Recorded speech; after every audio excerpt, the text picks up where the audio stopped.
De modo que ya sin más dilación pasamos a la primera conferencia de este seminario sobre Perito en Lunas. Y yo tengo el honor, como otras veces, de presentar a José Carlos, a José Carlos Rovira. Lo conozco desde principios de los 90 y yo creo que José Carlos lo ha hecho todo, prácticamente, en el campo de la docencia, de la investigación y de la gestión universitaria y cultural. Bajo el auspicio doctoral de nada más y nada menos que Alonso Zamora Vicente, su carrera ha sido variada y completa. Empezó como lector en Florencia, en la cátedra del profesor Oreste Macri. Continuó en España en las enseñanzas medias, catedrático de instituto entre 1976 y 1986. Y terminó como catedrático de literatura hispanoamericana en la Universidad de Alicante. Ahora es emérito de esa universidad. En ella Rovira ha creado escuela, acrecentando con discípulos suyos la sección de literatura hispanoamericana, fundando revistas, colecciones monográficas, centros de investigación de la especialidad, lo que ha convertido, pero no ahora, sino ya desde hace tiempo, a la Universidad de Alicante en uno de los focos mundiales de estudio de la literatura latinoamericana. También fue vicerrector de su universidad a principios de este siglo, más o menos, no recuerdo las fechas exactas. Muchas universidades europeas y americanas han podido disfrutar de sus conferencias y de sus clases magistrales. Aunque le he oído varias conferencias, yo he podido recibir su magisterio, sobre todo mediante la lectura de sus libros. Cuando nadie hablaba de esa moda, estudios transatlánticos, Rovira ya transitaba por esa línea de investigación que yo siempre he reivindicado ante mis alumnos y colegas. Algunos de ellos están por ahí en la lista de asistentes. Por eso no solo ha editado a Rubén Darío o a Neruda, sino a Juan Gilabert o a Hernández. Suya es la edición, como bien sabemos, de las obras completas del poeta oriolano, realizada junto a Carmen Alemany y Agustín Sánchez Vidal. Otros temas de sus libros y artículos dan cuenta de su variedad de intereses, desde la literatura virreinal, con importantes contribuciones sobre la censura y la Inquisición, hasta la poesía del chileno Raúl Zurita, pasando por cuestiones de identidad en la literatura del siglo XIX. Una vez más, y no te quito más tiempo, José Carlos, te doy la bienvenida a Córdoba, en este caso una Córdoba en versión virtual, más pobre, pero más abierta al mundo. Gracias, Joaquín, por tu presentación, como siempre, tan amable. El no estar en Córdoba me impide tomar algún fino después de la conferencia, pero en fin, otra vez será cuando pase esta situación que tenemos tan terrible, ¿verdad? Agradezco la invitación. Voy a hablar de Góngora entre poliedros y lunas en el primer Hernández. Es un título que desarrolla una vieja afición mía por Perito en Lunas. Fue hace años Manuel Molina, mi querido Manuel Molina, el que me insistía sobre Perito en Lunas, y recuerdo que hace 42 años publiqué, yo creo que uno de mis primeros artículos académicos que se llamaba Perito en Lunas, Elogio de Perito en Lunas, que precisamente apareció en la Litoral Segunda Época, y luego he dedicado además bastantes páginas al léxico de esta obra en mi libro Léxico y Creación Poética Miguel Hernández, que es del 83. Aunque ha pasado mucho tiempo, sin renunciar casi a nada de lo que he dicho, intento ahora dar otra perspectiva, incluso si es posible, a apuntar algún nuevo o aportar algún nuevo documento. En cualquier caso, estamos hablando de cuando Miguel Hernández tenía 19 años. Era un tiempo de agobiada inquietud el que vivía Miguel Hernández en esa edad, y durante toda su vida fue esa agobiada inquietud la que lo fue determinando. Gracias al panadero Carlos Fenol, su amigo desde el año anterior, publica el 13 de enero de 1930 en el pueblo de Orihuela su primer poema. Podemos imaginar la emoción de aquel joven que pastoreaba el ganado de su padre al hojear el ejemplar del periódico que llevaba impreso por primera vez un texto suyo, pastoril, que contiene palabras que son sencillas, es decir, en todo caso, palabras que son sencillas y nos cuenta la historia del desamor de una pastora, cuyo nombre es Leda, abandonada por un pastor sin nombre, en un lamento amoroso que concluye con el suicidio de la mujer, narrando toda la historia en tercetillos octosílabos. Entre los primeros poemas impresos de los 100 adolescentes que conservamos y editamos, Nazareno, Horizontes de Mayo, La bendita tierra, La procesión huertana, los 3 sonetos a Juan Sansano o el canto a Valencia, son ejemplos de aquella poesía rural, local, costumbrista, de manifiesta sencillez expresiva y de manifiesta sencillez métrica. Hasta incluso diría de evidente simplicidad de un aprendiz de poeta que llega a ver hasta 40 textos de este tipo impresos en el ámbito provincial entre este año 1930 y 1931. En ese tiempo es cuando afianza y amplía sus lecturas, gracias, como sabemos, a Ramón Sige y al canónigo Almarcha, empieza a recorrer contemporáneos, empieza a recorrer con fuerza clásicos, Góngora está entre ellos, que serán determinantes. Góngora, Calderón, Quevedo, Garcilaso empiezan a ser leídos en estos años. Lee también revistas que llegan a Orihuela, entre ellas Verso y Prosa, edita en Murcia entre 1927 y 1928 Juan Guerrero Ruiz, y cuyo papel, con todas otras revistas, con la Gaceta Literaria, con varias revistas más, claro, es fundamental, como sabemos, para el desarrollo de la generación del 27, de lo que llamamos generación del 27. A Juan Guerrero Ruiz le apoyó un joven catedrático, Jorge Guillén, que estuvo durante un poco tiempo en la Universidad de Murcia. Le apoyó para que tuviera contactos y relaciones con los otros poetas que conocemos como del 27 y con otros más. En el número 3 de la revista debió leer Miguel Hernández aquella invitación de Gerardo Diego en la que le dice a Alberti, a quien dedica el poema escrito en septiembre de 1926, le dice: para honrar a don Luis, las singulares tareas repartimos. A ti toca sonsacar a los cultos de sus lares, a los nietos de Góngora convoca. Y continúa diciendo que le dirá el nombre de los gongorinos, que metaforiza a continuación, para concluir que son 150 de leales. Apostilla luego el poema con una nota en la que Diego afirma que ya son falange los poetas que se aprestan a secundar a don Luis. Leídos este poema y nota por Hernández, leídas las páginas de los 12 números de la revista, en la que Góngora era una referencia continua, pero también en esa revista aprenden nombres como el de Rafael Alberti, Gerardo Diego, Jorge Guillén, Federico García Lorca, Manuel Altolaguirre, Ernesto Jiménez Caballero, José Bergamín, Pedro Salinas, Vicente Alexandre, etc., junto a la lectura de textos que son relevantes en algunos casos, como luego intentaré recordar rápidamente.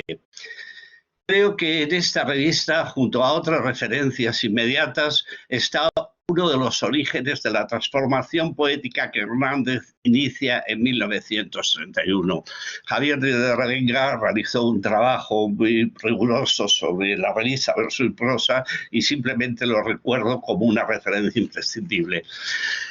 Hernández, yo diría que gracias a Verso y Prosa y a sus lecturas, abandona la poesía rural e ingenua para trazar un camino con el que quería avanzar a una nueva complejidad poética en la que iba a asumir el gongorismo vigente en el 27, en el centenario, iba a significar también empezar a conocer este nuevo esfuerzo, lo que estaba haciendo la joven poesía en España. El neogongorismo es esa conjunción, pureza poética, ideas que proceden de la nueva poesía joven de España, que son las que aparecen en este Hernández inicial.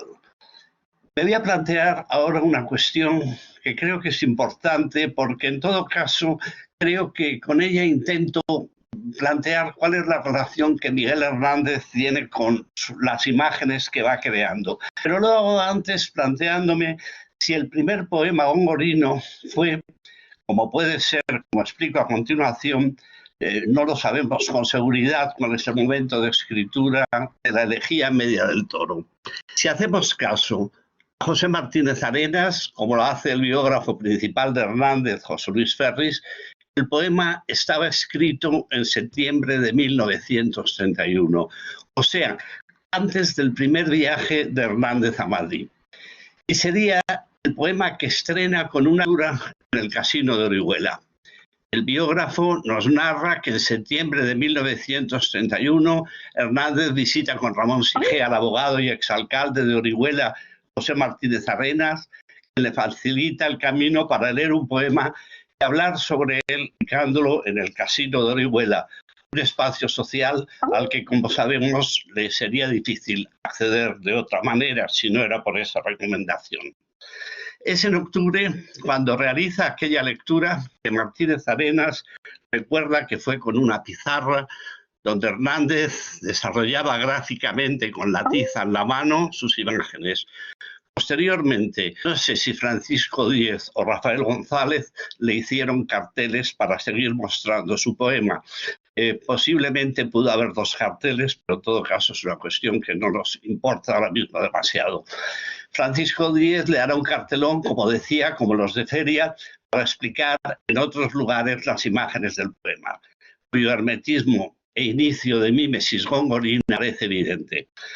Para otros recitales, con este mismo poema, aparece otro profesor de instituto de dibujo del Instituto de Orihuela, Rafael González, confeccionando el cartelón que utilizaba, y esta vez sí que es seguro que Rafael González, porque está anunciado en el tarjetón, del recital que da en Cartagena con la elegía media del Toro a primeros de enero de 1933. El cartel se perdió en un tren en su regreso de Cartagena en 1933, como comunica Antonio Oliver en una carta. Pero el recital primero de Orihuela, para este recital, realizó copias del poema en papel Biblia con el fin de entregarlas a los asistentes. Una de las copias sirvió para que Martínez Arenas lo publicase en su libro autobiográfico. El poema además tiene un esbozo y un manuscrito cuya característica más relevante es que Hernández va dibujando al lado de su texto 10 imágenes que debieron ser apuntes para su actuación en el casino en la pizarra y también para la realización del cartel. Se está viendo la elegía media del Toro con sus dibujos al lado, que, insisto, es la forma de lo que voy a... Bueno, también quiero advertir una cosa. Si el poema fuera de un tiempo posterior, y así lo considerábamos los editores de la obra completa, Carmen, Agustín Sánchez Vidal y yo mismo, sin embargo, José María Barcés mismo indica que es de un tiempo posterior, sin afirmarlo con seguridad en su libro sobre el mundo taurino, Miguel Hernández. Pero simplemente tendríamos que trasladar a ese tiempo, a la época ya de final de escritura y publicación de Perito en Lunas, lo que voy a decir y mostrar a continuación. Es el manuscrito y sobre el cual quiero comentar algunas cosas. Ahora desaparece mi imagen durante unos tiempo. En fin, es mejor lo que van a ver que mi imagen, porque vamos a ver una idea que yo creo que es central. Hernández ha hermetizado su poesía, ha hermetizado con un recurso entre lo popular, como recordaba Joaquín antes, y también lo gongorino y la tradición popular de Góngora, ha hermetizado su poesía, y si al hermetizar su poesía busca restaurar los significados de la imagen mediante el dibujo. Y vamos a ver a continuación algunos dibujos y algunos comentarios sobre lo que les estoy planteando. Y vamos a ver fragmentos del poema como aparecen clarificados. El poema comienza: aunque no amor ni ciego, Dios arquero, te disparas de ti si comunista has al nido rojo del torero. Bien, yo creo que la referencia que he leído, que no está en el verso que cito, es porque Miguel Hernández está mezclando lo actual, el mundo actual comunista, el Partido Rojo del Torero. No tiene nada que ver ideológicamente Hernández con ese mundo que será suyo luego, pero sin embargo Hernández está buscando la actualidad que en Peritos Lunas va a ser frecuente. Por ejemplo, recordamos el problema de los ahorcados por violación, uno de los dramas de Peritos Lunas. Y comento rápidamente, aunque no amor ni ciego Dios arquero, el dibujo de Hernández que están viendo no es Cupido este Dios arquero, es una metáfora, la forma de media luna del arco, que había leído Miguel Hernández por aquellos días en Góngora, en el romance de Angélica y Medoro, nombres orlandianos muy presentes en el Hernández inicial, a través de un diccionario de mitos, quizá el mismo Góngora. Recordemos todos Gala el africano, su vestido expira olores, el lunado arco suspende y el corvo alfanje de polen. Donde nos hemos dado cuenta ya que el dios arquero lo es por el lunado arco, algo tan sencillo como los cuernos del toro, que sin embargo estarían también atraídos, la imagen estaría también atraída por quien sin duda ha leído con provecho La Soledad Primera. Era del año la estación Florida, en que el mentido robador de Europa, media luna las armas de su frente y el sol todos los rayos de su pelo, luciente honor del cielo, en campos de zafiro, paz estrellas.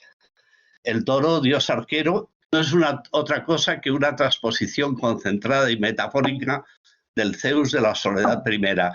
El arco son los cuernos que ha dibujado para que lo entendamos. Pero además se dan cuenta de que los dos referentes de Góngora y su metáfora de los cuernos del toro son la luna, la media luna para ser más preciso.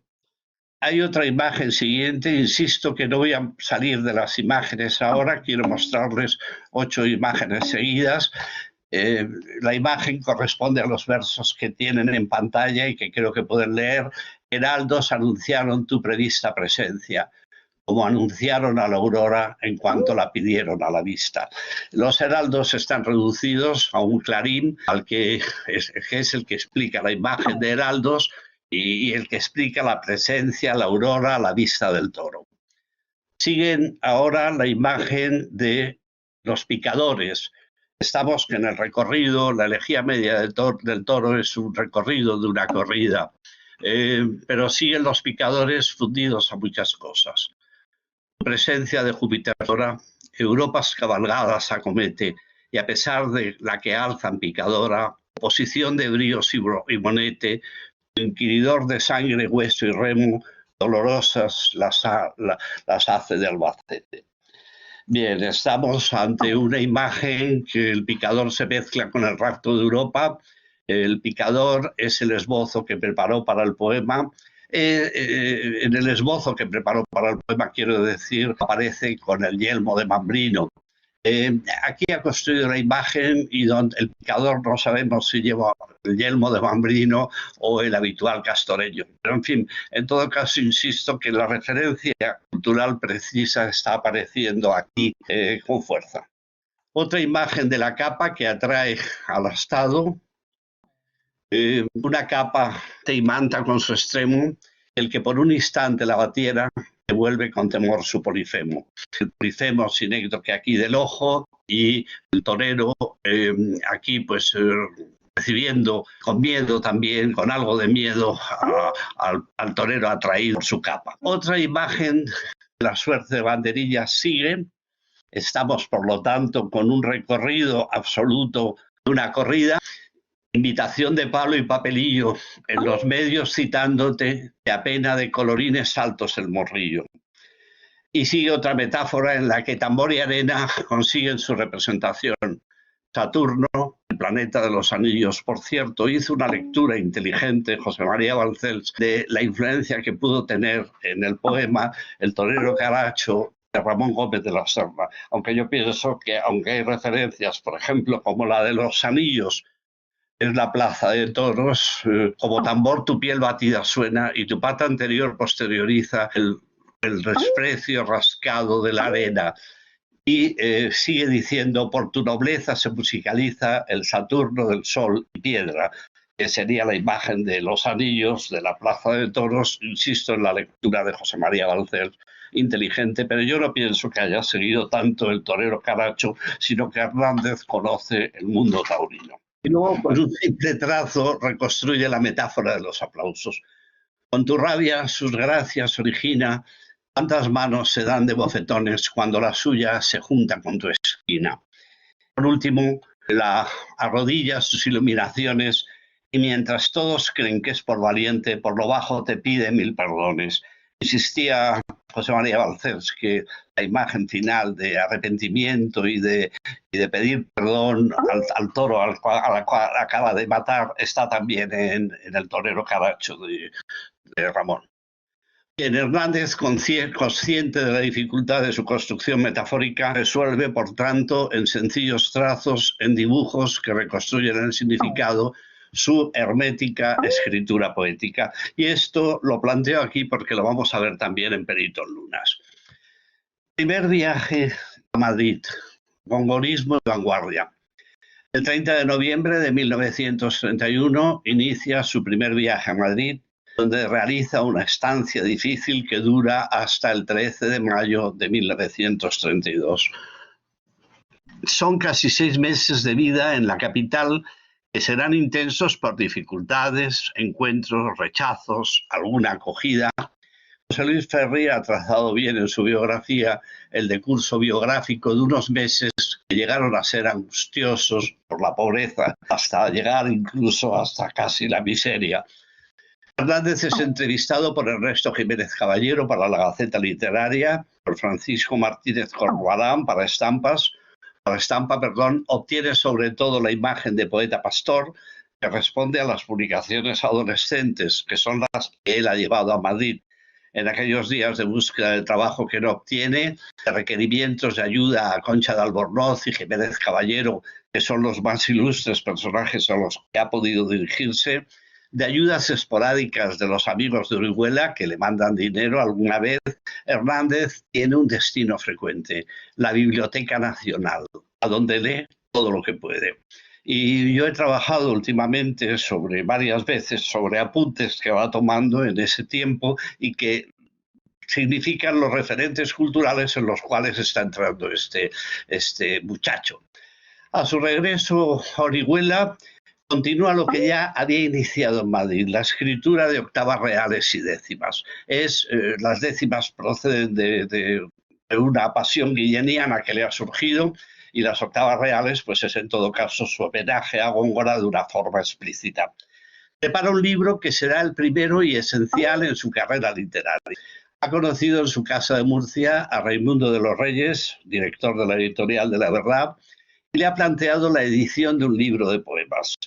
La editorial tiene varios problemas legales en esos momentos, tiene una suspensión gubernamental acusada del apoyo al golpe fallido del general Sanjurjo, la Sanjurjada del 10 de agosto, pero en octubre está ya permitida de nuevo y el 3 de noviembre de 1932 Hernández escribe a Reyes una carta en la que le pregunta primero si ha recibido los originales de los poemas que le ha enviado y le anticipa un título para el libro.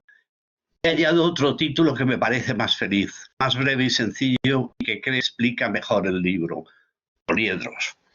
Poliedros es desde luego un título no accidental, pues hay además un manuscrito que contiene 40 primeros versos de octavas y 2 dibujos de Hernández, una figura geométrica sin acabar y un poliedro convertido en cometa, sostenido por un hombre.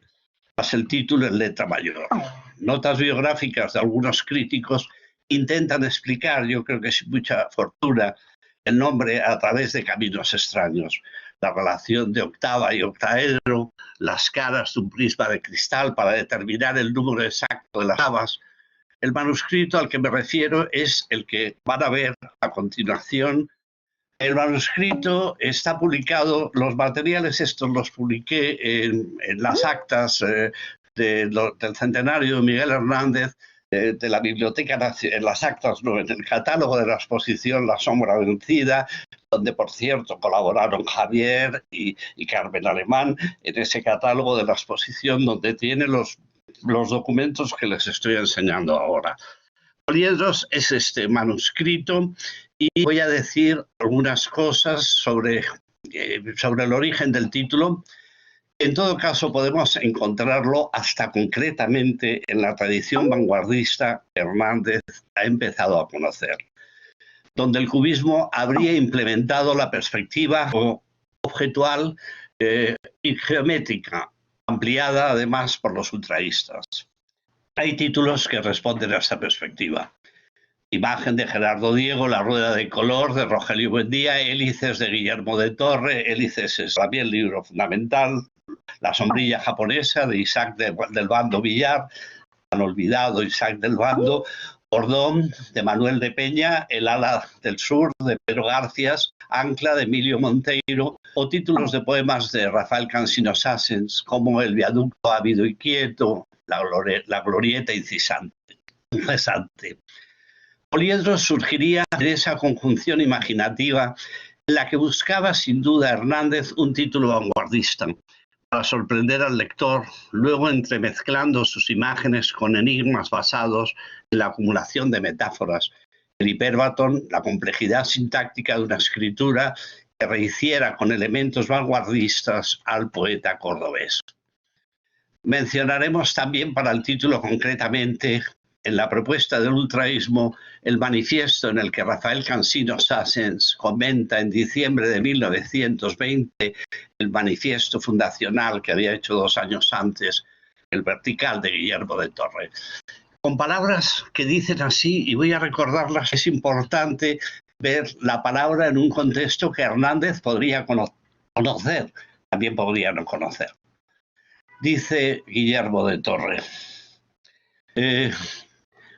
la actitud vertical impone una rigidez hierática, ya excesivamente estilizada por todo el arte antiguo, y que es como una dictadura impuesta por el espinazo.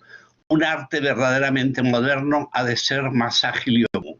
Pero, en fin, la actitud vertical es aquella de la que se deducen los 4 puntos cardinales y las 4 sombras que viajan en torno a la estatua inmóvil.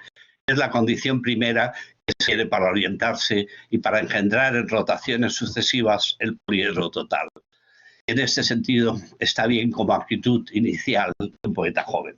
El poliedro total, generando desde una rotación sucesiva de la vertical, era una metáfora absolutamente atractiva para un título y para un poeta joven, aunque no podamos asegurar que Hernández conociera este texto, aunque por su avidez y su pasión podía conocerlo.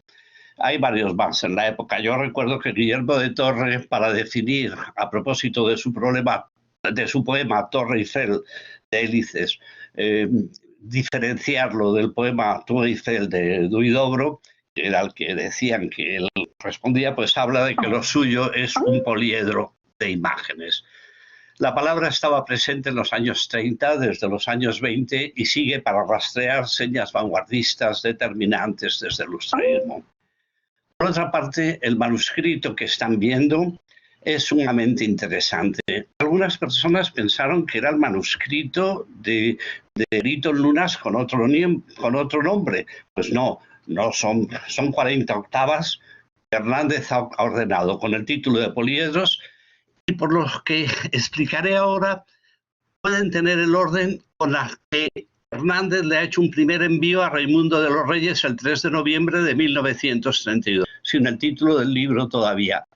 Es el que luego bautiza como Poliedros.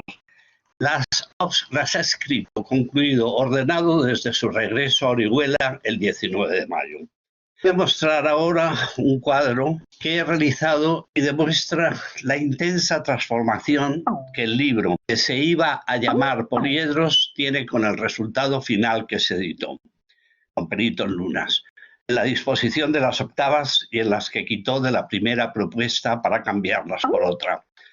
Recordemos además que Poliedros contiene 40 octavas solo con sus primeros versos iniciales indicados, y Perito Lunas 42, pero además no coincide ninguna en su orden, pues esta es la relación que establece. Y ahora muestro más cerca Contra Nocturna Luna, el número 1 del manuscrito de Poliedros, que es Noria en Perito Lunas, sin título como sabemos, es la 32 en Perito Lunas. Al galope la tierra, el número 2 de Poliedros, es la 7. El 3, Subterfugios de luz, es la 8. Perdón, es la 6.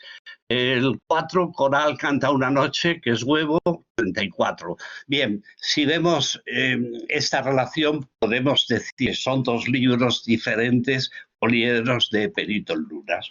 Pero además diré algo más que es importante. El manuscrito está identificado, como hemos visto, con la figura geométrica que es una cometa. Contiene 40 versos iniciales de octavas, resumo, de las que 32 fueron a parar a Perito en Lunas con un orden absolutamente diferente al que los títulos mantenían en el manuscrito primero. 8 las anuló en una carta que manda, que ahora citaré, a Raimundo de Torre, y 10 aparecieron nuevas en la obra de 1933. Plantearnos si son dos libros diferentes, entonces, o el camino para la elección definitiva nos llevaría quizás un tiempo de lectura largo. En primer lugar, leer las octavas con el orden que tuvieron en Poliedros. Leerlas como otro libro que me devolviese otros sentidos es lo que he intentado. Y me devolviese además otros estímulos que Perito en Lunas, del que divergen mucho, como hemos visto. Pero el carácter de fragmentos, sobre todo objetuales, que tienen las octavas, tanto de la primera propuesta como de la segunda, la definitiva, no permite desde luego el encuentro con otros sentidos muy diferentes. Poliedro era una propuesta de libro diferente, pero la individualidad de cada octava no permite una apreciación de libro diferente, sino solo una modificación fragmentaria del orden de lectura. Con otra perspectiva y desde otra mirada, es lo que explicó muy bien Gerardo Diego, que quiso considerar inicialmente Perito en Lunas como un poema y sin embargo decía y aclaraba, que fue en 1960 cuando escribe un artículo importantísimo: he dicho poema y en rigor apenas lo es, sino más bien haz de poesías levemente unidas, una constante intencional y una cierta preferencia por la presidencia de las lunas, ya en sí mismas, ya aludidas como imagen de esto o de lo otro, sandías, cornamentas, navajas. Y esa es la primera dificultad que el rector ingenuo se topa al acometer el libro, la de entender que ha de tratarse de un solo poema continuo. Pues bien, a pesar del orden diferente, las 40 octavas de Poliedro y las 42 de Perito en Lunas no son un solo poema continuo, sino un fragmentario, desgranar la realidad en poemas de manifiesta autonomía. En una poesía, decía Gerardo Diego, alusiva y antianecdótica, aspirante a la poetización por la esencia, en un proceso que marcha, decía Gerardo, de lo concreto al abstracto. Otra cosa la representan las octavas que han visto que estaban en rojo en el cuadro. Son las excluidas por Hernández en una carta del 9 de diciembre a Raimundo de los Reyes, repitiendo lo que ya había pedido en otra carta 3 días antes. Y le dice de nuevo que quite del libro 9 octavas, que son las que están marcadas ahí en rojo, que están con el mismo orden del manuscrito de Poliedros. Menos la primera excluida, que no cita, y las dos últimas que no retira. Es demasiado poco maniquí, la 29, que es espantapájaros, ni fría con prolongación, colmillo incluso, la 35, que es crimen pasional, que no la retira de Perito en Lunas. Hernández está construyendo y variando su libro continuamente. Javier Díez de Revenga se planteó en dos interesantes trabajos las razones de la exclusión de algunas octavas de las del primer envío. Y una de las constantes que afirma es que excluyó sobre todo algunas de las que eran redundantes en la metaforización de la soledad del campo y el placer solitario, es decir, la masturbación.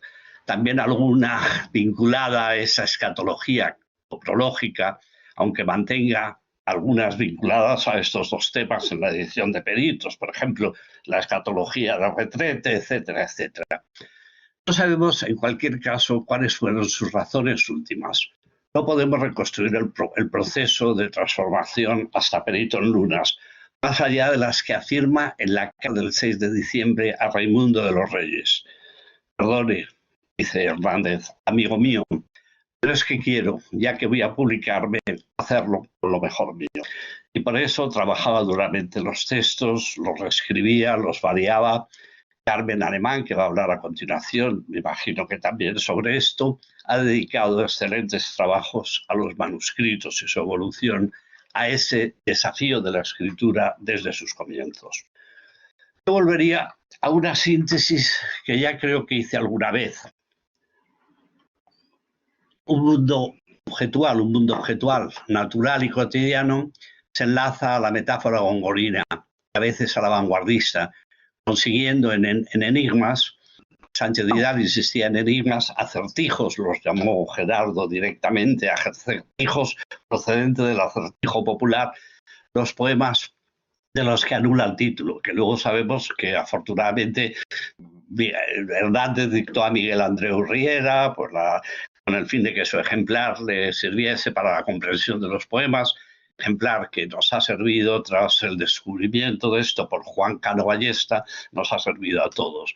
Recordemos que Sánchez Vidal realiza el primer trabajo afortunado de explicación de significados en 1976, después de otros fallidos. En el proceso de realización del libro, la octava 25 de Poliedros pasa a ser la 35 de la obra que se publica en enero de 1933.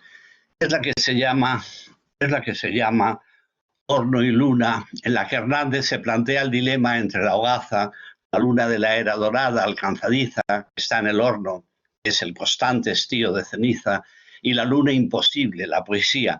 Y se debate entre la hogaza, lo material, y su deseo por la poesía, sobre hacia cuál luna dice haré carrera, para resolver en los versos finales hasta el título del libro. O tú, perito en lunas, que yo sepa que luna es de mejor sabor y cepa. Perito en lunas fue un acierto de título por la modernidad del término.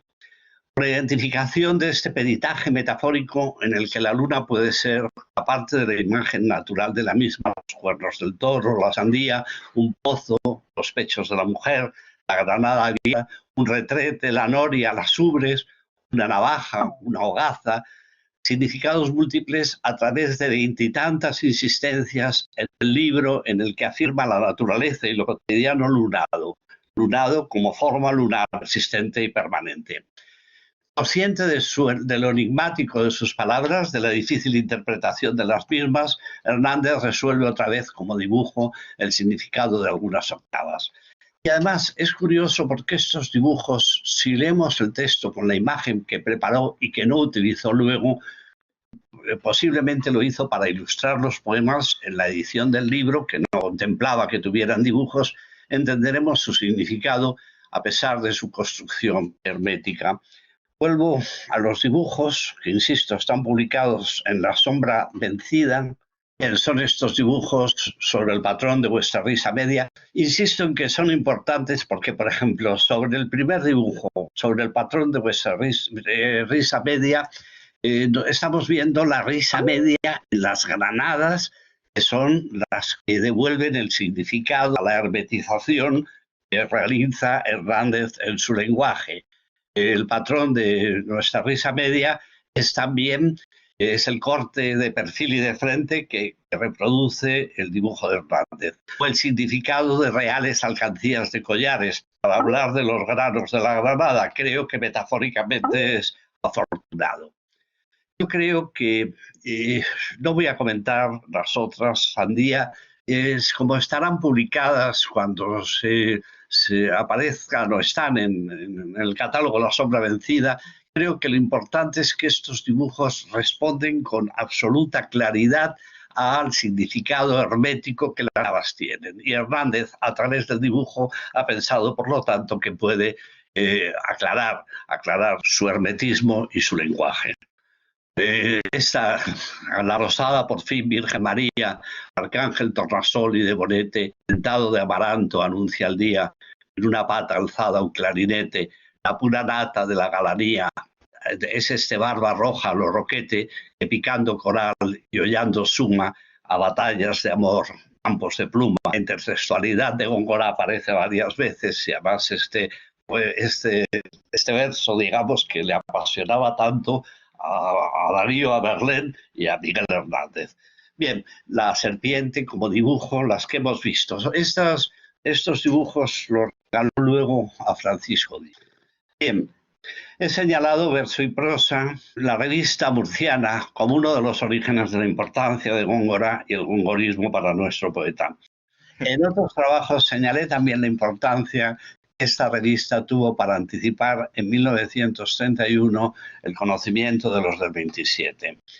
Principalmente en un primer momento de Jorge Guillén, cuyas décimas imita, cuyo cántico, publicado en 1928, como sabemos, copia hasta en 10 o 11 cuartillas en los papeles de 1932 con una caligrafía minuciosa y minúscula, y cuyas traducciones, bueno, ¿por qué copia Jorge Guillén? Me preguntó alguna vez, ¿por qué copia cántico? Pues porque no tenía dinero para comprarse libros, y don Jorge, con el cual tuvo una correspondencia a propósito de Miguel Hernández, no hubiera salido, se lo hubiera mandado, porque don Jorge era un personaje generoso y bueno.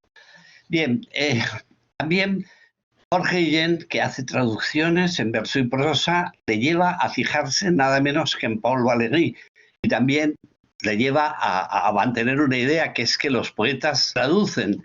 En el número 4 de verso y prosa aparece una traducción de Guillén, de Le Grenade, de Paul Valéry, y de Guillén y de Valéry hay citas también de las granadas de Paul Valéry, abriendo poemas de la obra.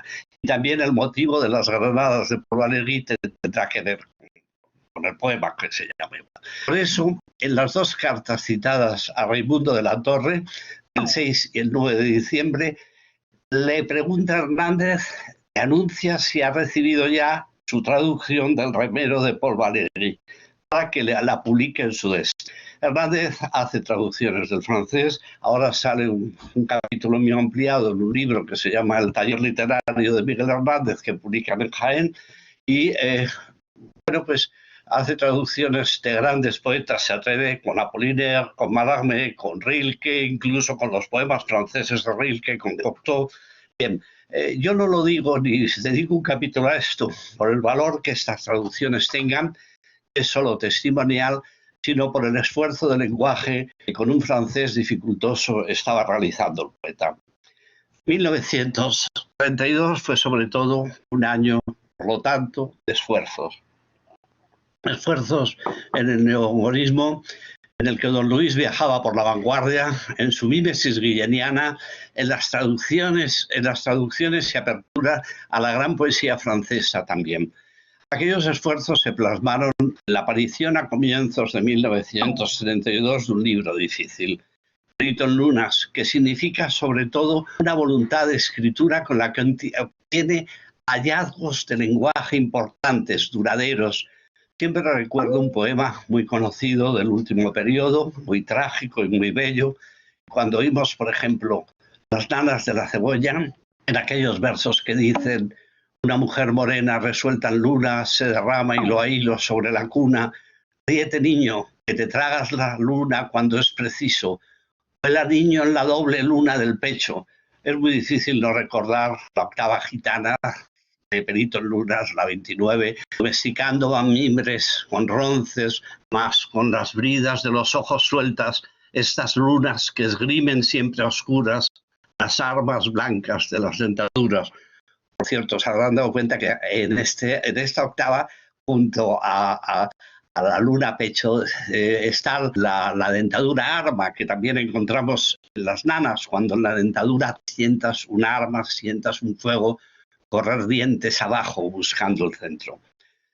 La octava ubres, manantiales de lunas las mejores, o la octava 31, la octava plenilunio, a 6 albas más 2 te restan plenas, primero en cueros desde medio arriba.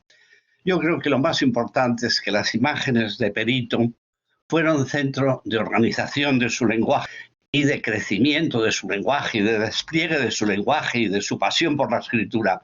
Y eso que hace muchos años me dediqué a estudiar hace más relevante su primera inversión en el neogongorismo y en los esfuerzos coetáneos y múltiples que he citado. Por cierto, Joaquín Roses comentaba al principio con buen criterio y con juicio, porque Joaquín Roses siempre tiene buen criterio y buen juicio, con Góngora y con tantos más, comentaba que sobre Perito en Lunas se han hecho hasta bromas que yo diría pesadas y que yo nunca he leído, he reído. Recuerdo un poeta, no voy a citar nombres, hoy estoy, esto del COVID me tiene aislado y no voy a citar nombres para no... Pero un poeta hablaba de gongorrinadas, Perito en Lunas como gongorrinadas, eso en el año 92, en un congreso que yo organizaba, vamos, yo y mucha gente, en Alicante. Otro, haciendo una broma, pensará más fina, otro poeta ha dicho que a lo mejor debería llamarse Perito en Lanas. Sí. Bueno, yo creo que dejémonos de tonterías. Por este esfuerzo que he intentado recorrer, Hernández debía ser el patrón laico de la enseñanza del español por el esfuerzo. Gracias. Bueno, tenía gente aquí, pero... Bueno, los aplausos para aplaudir hay que activar micrófonos y tendría que dar la presentadores a todos. ¿Puedo compartir contigo algunas impresiones que han ido dejando en el chat, en la conversación?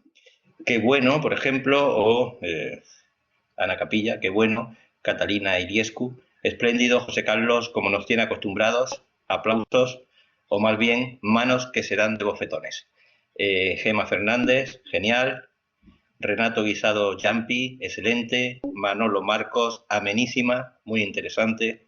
Aníbal Segovia, muy bueno. Muchas gracias. Bueno, gracias. Me abruma. Vamos, te digo solo... Bueno, y siguen, siguen, pero no podemos estar aquí todo el tiempo con esto. Christopher, muy interesante, gracias. Enrique Ortiz Aguirre, que fue compañero nuestro en el Congreso de hace un año. Soberbia interpretación hernandina bajo la luz de Góngora. Raquel, magnífica exposición. José Carlos, qué gusto escucharle siempre y seguir aprendiendo, gracias. Ana Capilla, muy buena exposición, fruto de un trabajo inmenso. Gema Fernández, muchas gracias, se ha hecho corto. Ignacio Alba de Gallón, precioso esbozo de la lectura de una nocturna ave para confeccionar su nocturna luna. Y bueno, podríamos seguir. Yo voy a felicitarte como implicado en este montaje, ¿no? Sobre Perito en Lunas. Sabía que no me equivocaba, lo tenía muy claro. Y me ha encantado, ¿no?, cómo has trazado esos testimonios preliminares, intentando siempre conectar la imagen y la poesía desde ese importante precedente que puede ser la elegía media del Toro, que él explicaba también a partir de una serie de imágenes, ¿no? El cotejo entre Poliedros y Perito en Luna me parece fascinante y un capítulo importante de lo que sería un estudio de crítica genética, ¿no? Disciplina de la cual tanto sabe, ¿no?, tu compañera Carmen Alemán, ¿no? Su reciente libro importantísimo, ¿no?, El desafío de la escritura, sobre Miguel Hernández, y sobre el cotejo de versiones preliminares y versiones definitivas. Bueno, ahora el protocolo sería el siguiente. Yo prefiero que sean primero los participantes quienes formulen alguna pregunta si lo desean, y luego lo suyo es darle la palabra a los colegas, al resto de invitados a este seminario, a Carmen, a José Luis y a Javier. Enhorabuena, muchísimas gracias por las citas. Somos viejos camaradas, hemos recorrido medio mundo juntos con Miguel Hernández.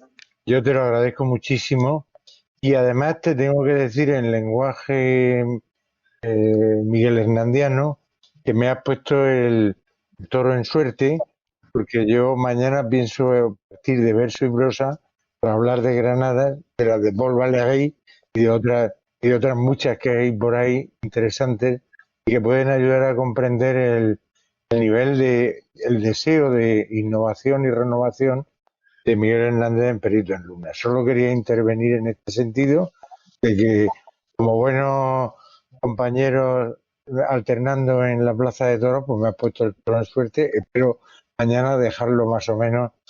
El listón ha sido muy alto, pero intentaré continuar algo que tú además has citado Verso y Prosa, que es la revista de Murcia, y de ahí parto yo mañana. O sea que ha sido perfecto.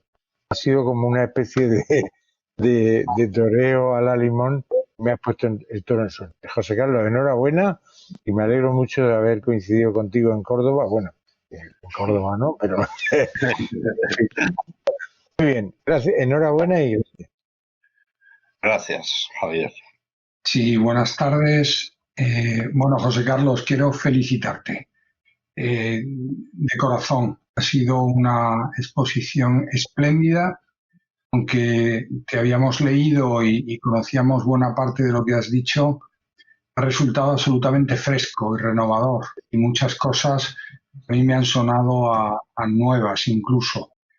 Entonces, enhorabuena. Como ha dicho Javier, has puesto el listón altísimo, aunque a mí no me pilla por sorpresa. Yo ya venía llorado de casa y mañana además lo iba a decir en el comienzo de mis palabras, ¿no? Que estaba rodeado de hernandianos consumados y de los que he aprendido gran parte de lo que sé de Miguel Hernández. Yo quería comentarte una cosa que has dicho que me ha interesado mucho al hablar del título de Poliedros y creo haberte entendido que bueno, no se puede afirmar con rotundidad que Hernández conociera algunos de esos testimonios que tú has citado de pasada, procedentes de la vanguardia histórica. Bueno, que claro, explicarían la vinculación directa de esa ocurrencia, ¿no? Entonces quería, no sé, que si tienes más datos sobre esto, podría ser interesante. Yo no he encontrado muchas cosas de estas, ¿no? Así como sabemos otras lecturas seguras de Hernández o contactos personales, claro, a la altura de su viaje a Madrid todo esto está muy diluido, aunque es verdad que hay una revisión en la prensa, incluso madrileña, sobre lo que fue la vanguardia histórica, ¿no? Pero claro, el conocimiento de esos libros tan raros, algunos de los que has citado, pues me parece un poco extraño para Hernández, aunque sí le puede haber llegado de segunda mano, de tercera mano, ¿no? Nada, enhorabuena, sincerísima, porque ha sido espléndida tu exposición. Gracias por lo que dices y lo que quería era pues no afirmar rotundamente lo que no se puede afirmar. Por ejemplo, Guillermo de Torre conoce a Hernández y hace un artículo que estos días he preparado, el artículo, la edición con un comentario. Conoce a Hernández, pero es en el 33, entrado el 33, casi llegando al 34. Y con lo cual no encuentra influencia directa de Guillermo de Torre en Hernández hasta que lo conoce, y tampoco es uno de los amigos principales, por supuesto, ¿no? Es muy difícil moverse. Yo se lo he dado como posibilidad porque los dos poliedros, tanto el de Rafael Cansinos en el manifiesto, un manifiesto Hernández sí que podía conocer, es decir, un manifiesto sí que podía ser que hubiera buscado lo que era aquello de los manifiestos de ultraísmo, de Vertical.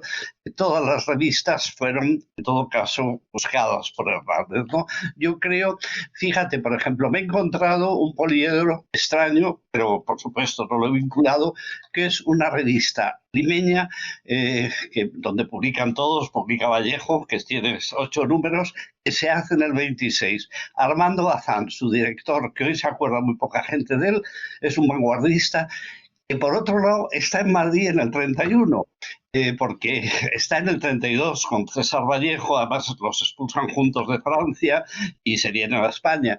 Y claro, yo estaba buscando si había alguna relación. Bueno, biográficamente no la he encontrado, con lo cual no me he inventado el poliedro revista vanguardista, que además es una revista muy curiosa, la tengo aquí el número, vamos, que encontré.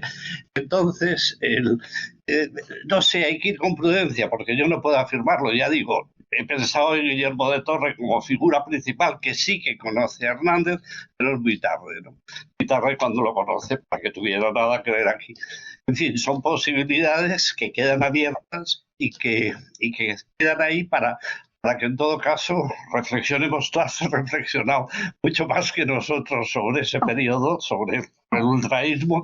Conozco tus trabajos que son excepcionales y yo creo que podrás buscar tú si de alguna forma, o en los papeles de Miguel Hernández, que Carmen conoce bien y yo algo también. Bueno, pues yo creo que en los papeles de Miguel Hernández hay que buscar referencias, ¿no? Yo, por ejemplo, publico siempre un papel donde Hernández da cuenta de lo que es su aprendizaje cultural, y de pronto aparece Ramón, y aparece Lope, y aparece Federico, Siempre que puede, Federico aparece por todas partes. Pero, en fin, en ninguno de los papeles he encontrado ninguna referencia al ultraísmo que me hubiera servido para hablar jubilosamente aquí. Pero gracias. Bien, teníamos pendiente una petición de pregunta de Carmen Alemán. Bueno, felicitar al maestro José Carlos. Ha sido increíble la conferencia. Presumo de haber leído prácticamente todo, si no todo lo que has escrito sobre Miguel Hernández. La lección que nos has dado ha sido magistral. Magistral como siempre. Incluso has aportado cosas tan novedosas y tan precisas que, bueno, mi más enhorabuena y orgullosa de que haya sido mi maestro. De verdad que chapó. Me ha encantado tu conferencia. Impresionante, maestro. Gracias, que te voy a decir que no sepas. Que te voy a decir que no sepas tú que eres quien más sabe ahora mismo de Miguel Hernández. Por cierto, sale en Jaén espero que dentro de poco, un libro que te gustará por muchas razones, porque yo creo que eres la más citada, o sea que, bueno, dejemos ahora esto. Lo estoy esperando, de verdad, muchísimas gracias. Magnífica conferencia. Excelente, ¿no? Esta es una discípula que no da cuchillada al maestro. Bien, vamos ahora, queda muy poco tiempo para la siguiente conferencia, solamente 2 minutos. Entonces, no sé, ya creo que no hay tiempo para más preguntas, pero sí quiero compartir contigo, bueno, y con el resto, que no hayan mirado el icono de chat, 3 comentarios más, ¿vale?, a tu conferencia. José Montero dice: maestro fantástico como siempre. Naima Fernández, muchas gracias, profesor, excelente exposición. Y Beatriz Aguilera Jurado, porta gallola espectacular. Muchas gracias. Creo que con esto pues damos por concluida la conferencia inaugural de este seminario sobre Perito en Lunas y el neogongorismo.